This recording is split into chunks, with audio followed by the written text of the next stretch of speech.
U džungli veseloj iza jednog žbuna živelo je slonče po imenu Šuna.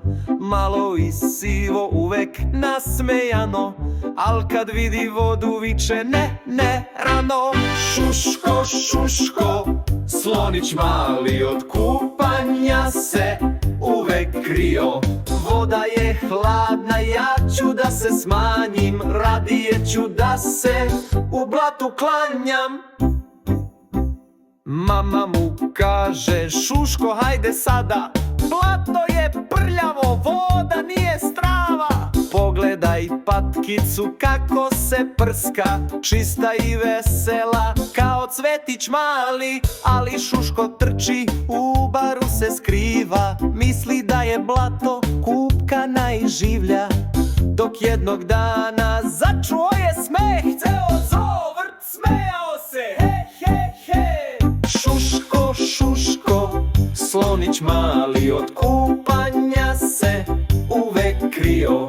Voda je hladna, ja ću da se smanjim, radije ću da se u blatu klanjam.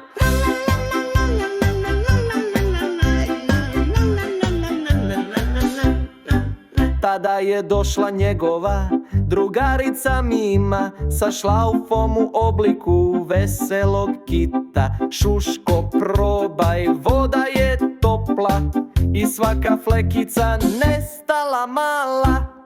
Šuško skoči i voda zasja, kao da se sunce u kapima talasa.